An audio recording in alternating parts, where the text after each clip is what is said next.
Assalamualaikum warahmatullahi wabarakatuh. Bismillahirrahmanirrahim. Alhamdulillahi rabbil alamin.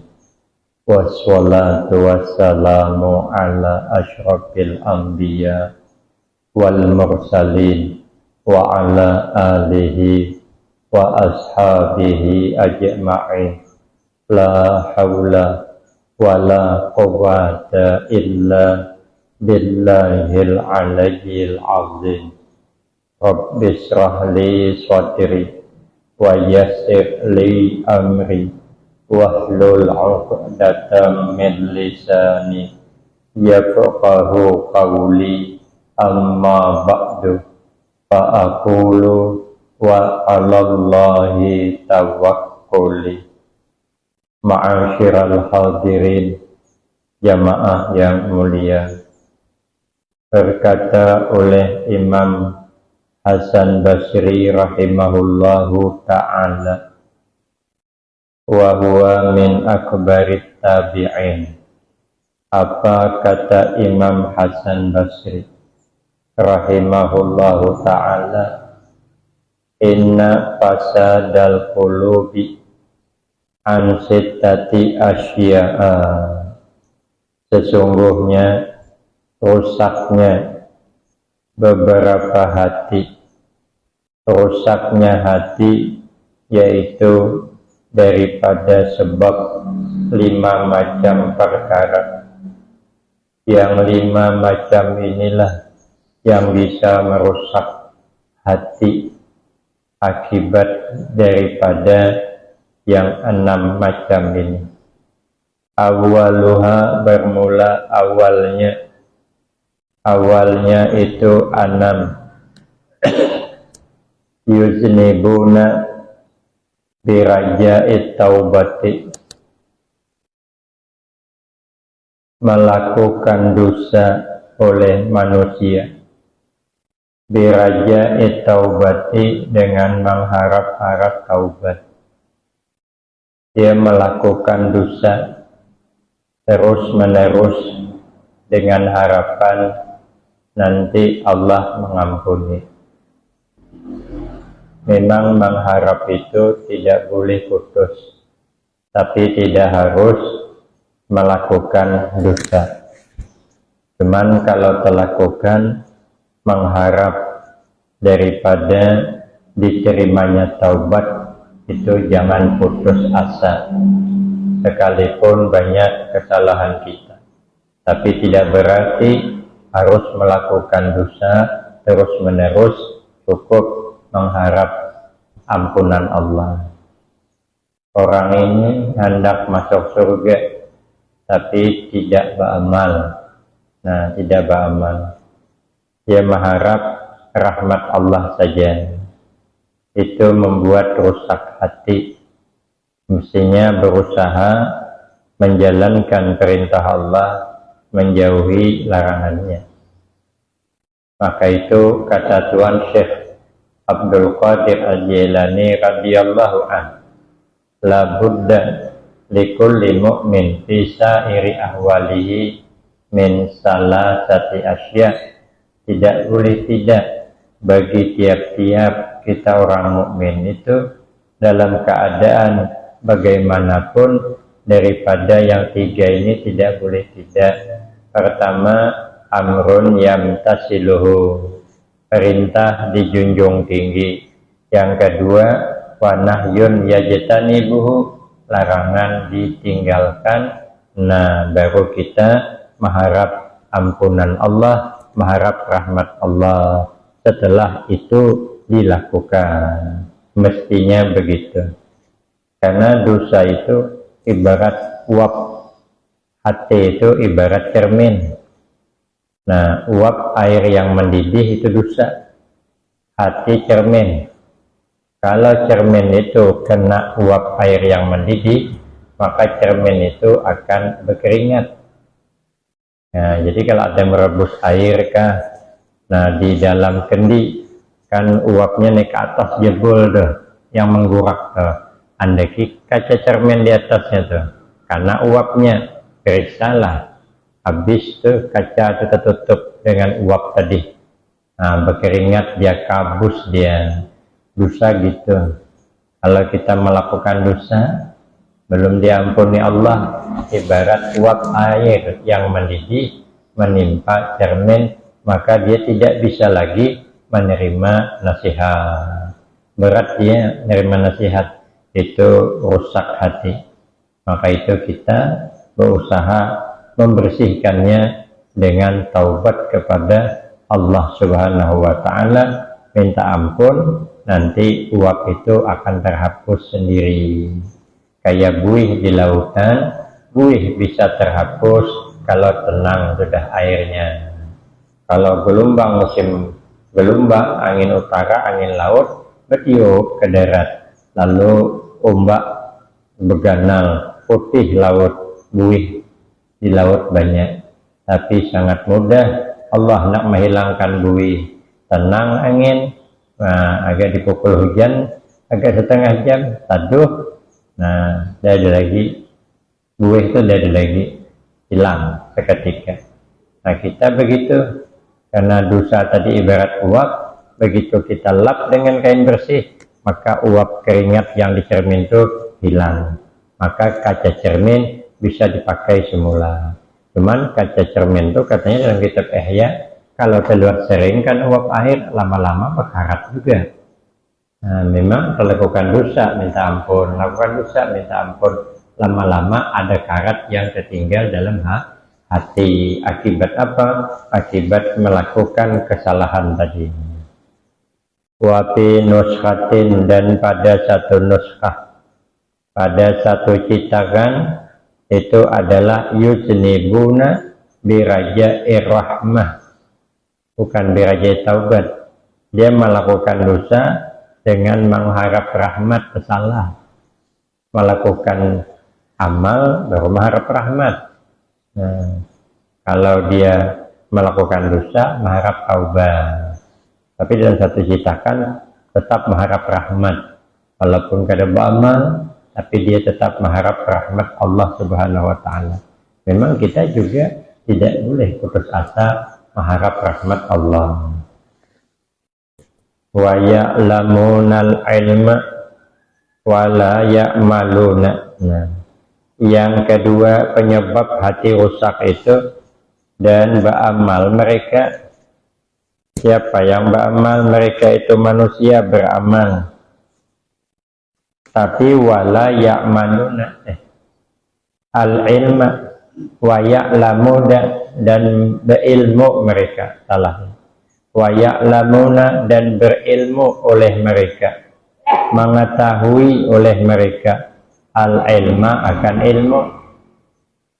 Gulungan manusia ini mengetahui dia akan ilmu, artinya punya ilmu, ilmu punya, tahu dia yang ini haram, yang ini halal, yang ini wajib, yang ini dilarang, tahunya, mengerti dia akan ilmu. Wala ya'maluna, dan tidak beramal mereka itu manusia akan ilmu. Ada seimbang, amal dengan ilmu tidak imbang. Mestinya imbang amal dengan ilmu, berilmu diamalkan, diamalkan ilmu. Ini tidak imbang, mengetahui tapi tidak beramal. Fala faidata fil ilmi, maka tidak ada faidah, yaitu adanya di dalam ilmu. Iza lam yu'mal bihi, di apabila tidak diamalkan dengan itu ilmu, tidak ada faidahnya. Tapi kita yang melihat tidak boleh mencela kepada orang yang menuntut ilmu, tapi dia tidak dapat, belum beramal, berperangai seperti ilmunya, tidak boleh dicela.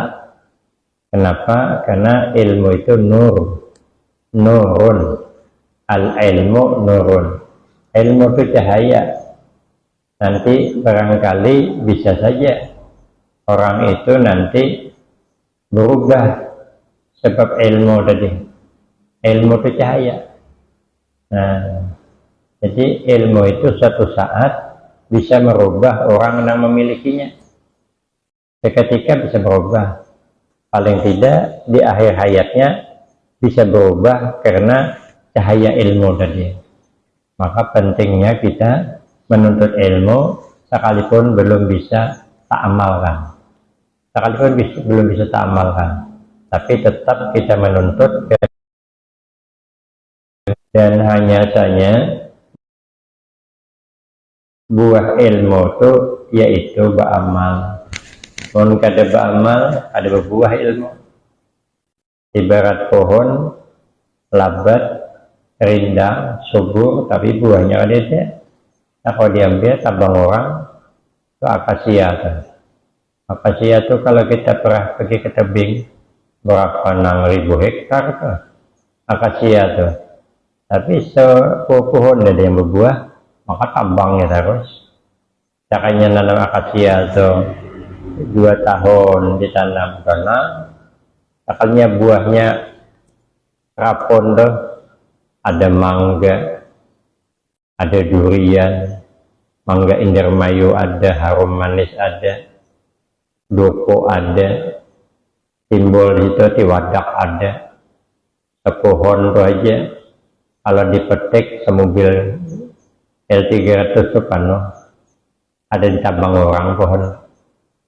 Kalau ada tidak ditabang. Nah, tapi karena yang ada berbuah, maka pohon itu ditebang, cukup batangnya yang diambil, mati itu. Ilmu itu kalau kada tak amalkan nanti lama-lama mati, hilang. Ilmu itu kada tak ajarkan bisa hilang. Lama-lama hilang. Kenapa? Karena tidak diamalkan. Pohon tadi akasia sudah ganas, mati dia. Karena tabang, karena tidak ada berbuah, maka ditabang. Nah, kalau yang berbuah, kada ditabang. Caranya beramal, ilmu itu berkah. Cuman karena kada beramal, maka ilmu tidak ada manfaat, tidak ada faedah. Karena ibarat pohon kada berbuah. Wa iza amilu la yukhlisuna. Nah, kemudian yang ketiga penyebabnya, wa iza amilu la yukhlisuna, dan apabila beramal mereka itu manusia, la yukhlisuna, yaitu tidak ikhlas, mereka itu nas. Jadi kalau beramal kada ikhlas, ada pamernya, makanya rajin beramal supaya dapat pujian, dapat sanjungan. Ada apa untungnya kita dapat sanjungan? Malah itu nanti bisa melebur amal kalau kita suka. Lalu nanti bernampak-nampaklah dengan amal itu. Orang beramal ikhlas itu, wal ikhlas yuhassinul a'mal. Ikhlas itu binting amal. Ya. Innallah la yaqbalu illa ma khalasa. Sesungguhnya Allah tidak mau menerima amal hambanya kecuali amal yang ikhlas.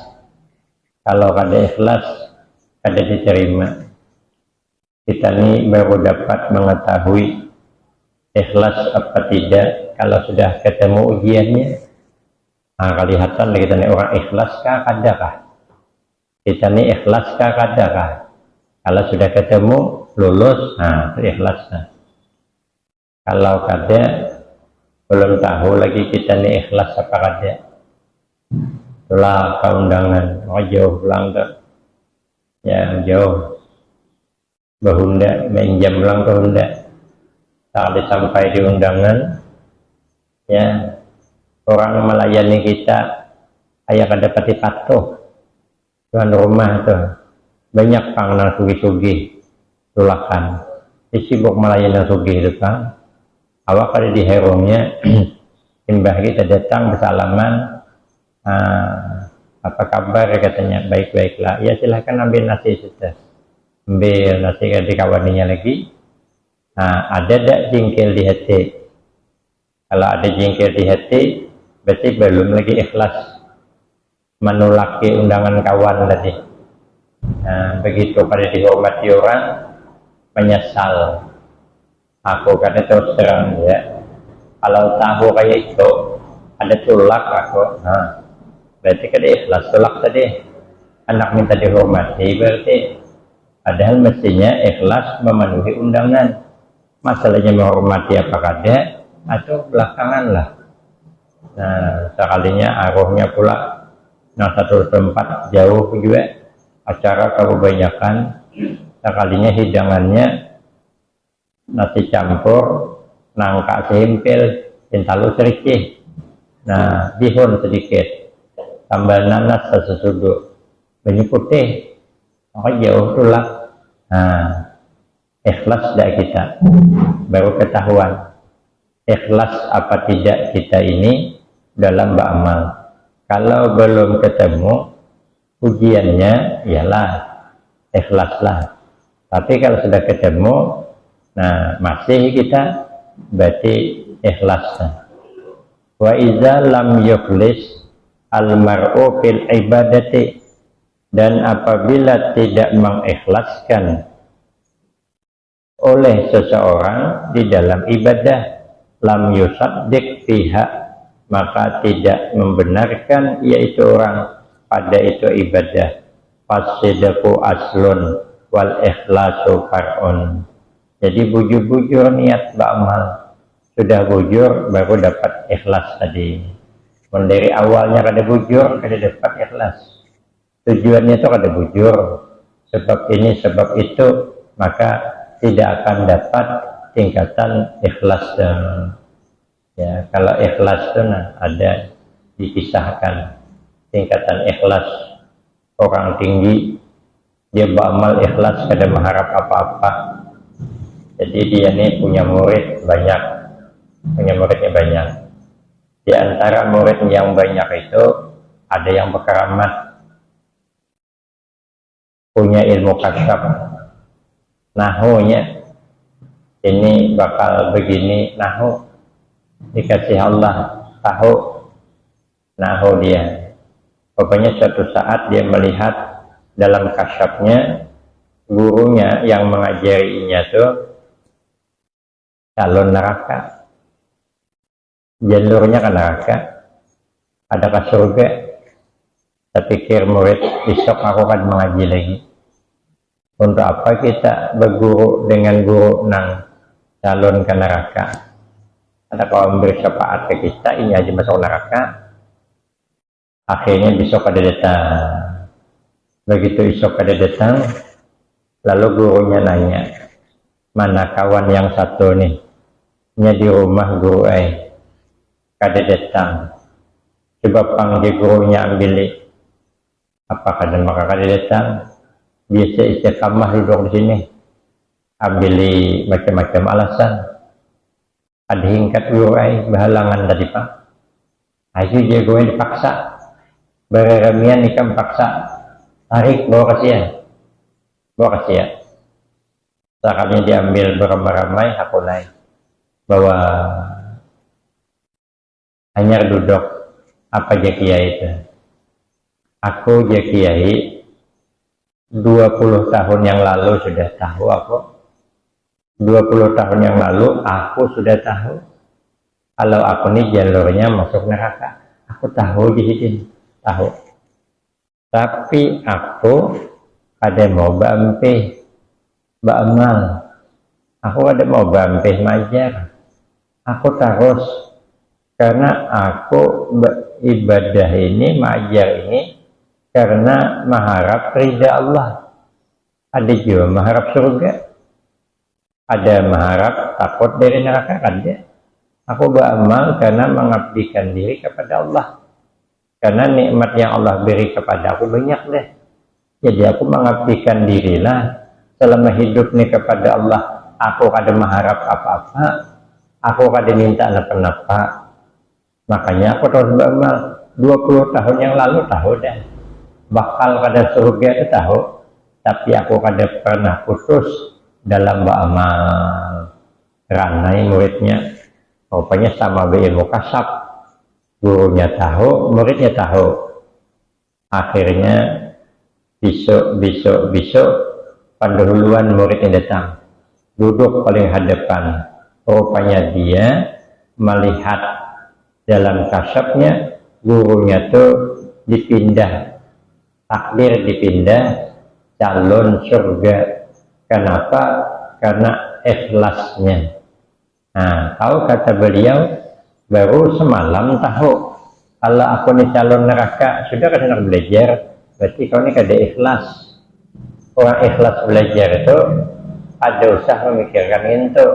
Unzur maqal wala tanzur manqal.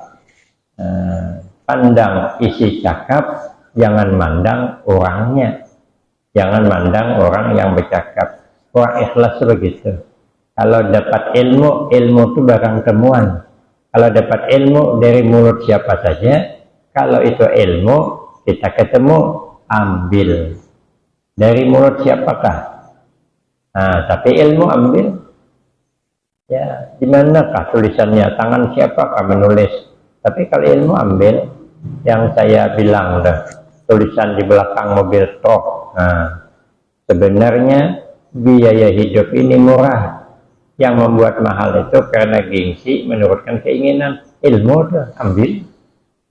Daripada tulisan di belakang mobil, ya Allah, dekatkanlah dengan bala, tapi dekatkan dengan janda. Nah, itu melihat itu. Itu jangan diambil itu. Apakah aja tulisannya? Nah, baik dosen itu jadi di manakah? Di buit mobil nggak dapat ilmu, ambil. Karena ilmu tuh barang temuan. Di mana tetamu ilmu, diambil. Nah, jangan mandang siapa yang menyampaikan. Ikhlas dalam menuntut ilmu.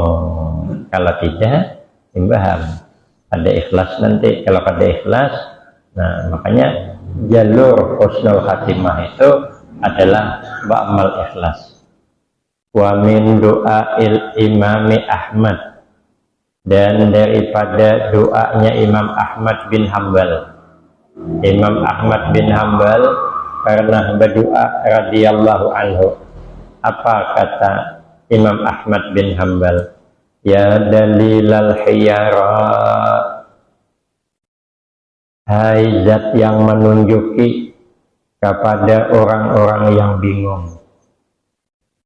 Kita hidup ini selalu bingung. Yang menunjuki kita itu siapa? Allah.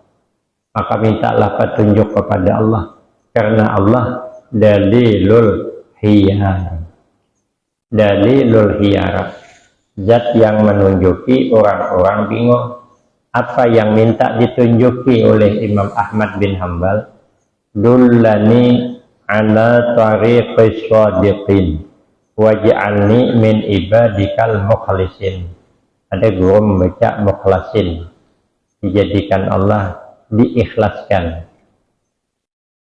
Kalau mukhlisin orang yang ikhlas orangnya. Nah, apa kata Imam Ahmad bin Hambal? Dullani, tunjuki olehmu ya Allah akan aku ala tariqis shadiqin, atas jalannya orang-orang yang lurus, yang benar. Allah menunjuki jalan yang benar. Waj'alni, dan jadikan olehmu akan aku min ibadikal mukhlisin, daripada hamba-hamba engkau yang ikhlas. Jadi Imam Ahmad bin Hambal ini berdoa, ya Allah jadikan aku orang yang ikhlas menerima takdirmu. Nah, diuji oleh Allah, diuji. Sudah diuji, masuk penjara. Ujian masuk penjara. Karena kadang mau mengakui perintah nih, disuruh mengaku Al-Quran, kitab Taurat, kitab Injil, kitab Zabur, empatnya baru, ada mau sih dia. Dan mau, karena itu qadim. Akhirnya dihukum, masuk penjara. Masuk ke penjara itu ikhlas beliau. Tidak ada bila diri dada. Ada mencari pengacara lagi, dia akan dinilai. Masuk ikhlas itu. Nah, itu namanya dapat ujian ikhlas, kada mungkit. Karena Allah mentakdirkan masuk penjara, sudah masuk. Ada dada mungkin-mungkin. Pada sini kada salah. Masuk penjara kada salah. Sidin kada mengungkit karena mandang Allah sedang mauji lulus apa kada ujiannya. Mun kita ada salah masuk penjara, kejurut pengacara membela kebenaran karena kada salah. Kadang-kadang nang salah gini, banyak pengacaranya dibilanya menang, akhirnya yang salah lepas dari penjara, yang kada salah masuk penjara. Aku melihat doang kemarin di sidang karena disogoknya 100 juta hitungan duit kita, lepas sidin. Dimana di film India Tuan Thakur dengan Vijay Singh. Lihat aku Tuan Thakur itu banyak duitnya, sogoknya manang Tuan Thakur, Vijay Singh masuk penjara. Aku nonton tuh juga beri film India itu suka aku nonton. Vijay Singh itu anak-anak Tuan Thakur, si Madu udah ngarannya, tapi kekuatan cinta dan ketabahan Vijay Singh di ujung film kawin juga anak Tuan Thakur kata. Makanya aku kalau melihat Vijay Singh itu di OP Tuan Thakur kah, aku santai aja. Ada bakal mati. Kemarin diikatnya, masuknya dalam mobil, bakarnya mobil, durung kas danau, gugur ke jurang, jauh kada mati. Soalnya kalau Vijay Singh mati, game film, ada main film lagi, anak muda mati. Nah, makanya film India itu kayak apa aja, anak mudanya tetap pada mati. Karena itulah peranan filmnya. Tuan Thakur kan mau mati juga. Nah, jadi yang penting kita nih beramal ikhlas. Ya, memang kalau kada ketemu, iyalah, ada ketemu ujian ikhlas lah kita. Begitu ketemu ujian yang berat, masih kita beramal, nah itu baru ikhlas. Itulah yang selalu kita inginkan agar kita ini beramal ikhlas. Amal ikhlas sedikit, pahalanya bisa ganang. Tapi kalau amal ganang, tapi kada ikhlas, pahalanya tidak ada. Kemudian penyebab yang berikutnya, wa ya'kuluna rizqallah wa la yashkuruna wallahu a'lam bissawab. Bismillahirrahmanirrahim. Alhamdulillahirabbil alamin. Wassalatu wassalamu ala asyrafil anbiya wal mursalin wa ala alihi wa ashabihi ajma'in. Allahumma ghfir lana dzunubana wa liwalidina wa limasyayikhina wa li jami'il mu'minina wal mu'minat wal muslimina wal muslimat al ahya'i minhum wal amwat. Rabbana atina fid dunya hasanah wa fil akhirati hasanah wa qina adzabannar. Wa sallallahu ala sayyidina Muhammad wa ala alihi wa sahbihi. Alhamdulillah.